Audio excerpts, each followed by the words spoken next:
থাকতে হবে কমে দিব। যদি কোনো আবেদনকারী উপস্থিত থাকে থাকবে, যদি না থাকে কোনো সমস্যা নেই। যাদের পক্ষে সম্ভব তারা উপস্থিত থাকবেন, যাদের পক্ষে সম্ভব না তারা উপস্থিত থাকবেন না। যারা প্রেস ক্লাবে উপস্থিত থাকবেন তারা প্রথম ধাপে টাকা পাবেন, যারা উপস্থিত থাকবেন না তারা দ্বিতীয় ধাপে টাকা পাবেন। এই সংস্থা টাকা দিব আয়ের কাজে, এই সংস্থা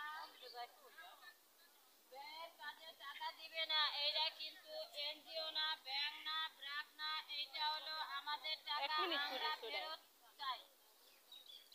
প্রেস ক্লাবে আমাদের দাবি করতে হবে যে আমাদের টাকা আমরা ফেরত চাই। আমাদের টাকা আমরা ফেরত এনে সারা বাংলাদেশের এনজিও টাকা আনতে আনতে প্রত্যেকটা মানুষ দরিদ্রহীন।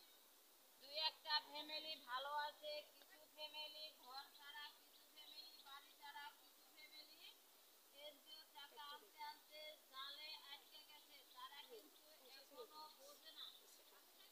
বুঝবে এনজিও টাকা যখন এই মাসে আনে সামনের মাসে হাওলাত করে দিতে হয়।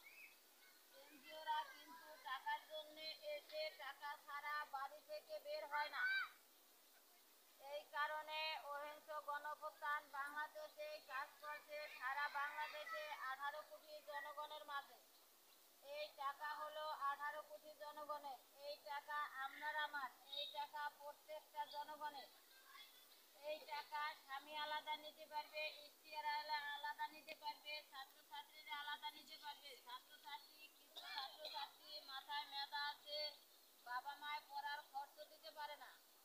ছাত্রছাত্রীর বয়স হইতে হবে 12 বছর। 12 বছর থেকে শুরু করে উপরে বয়সের কোনো সীমা থাকবে না। এই টাকা নেওয়ার পরে আদায়ের কোনো সময়সীমা দিবে না। আদায়ের সময়সীমা হলো প্রশিক্ষণ। জনগণের মাঝে আবেদনকারীদের মাঝে প্রশিক্ষণ দিবে হলো কমিটি। প্রত্যেকটা ইউনিয়নে 18 জন করে কমিটি থাকবে। ওই কমিটিরা প্রশিক্ষণ দিয়ে জনগণের মাঝে টাকা বিতরণ করবে।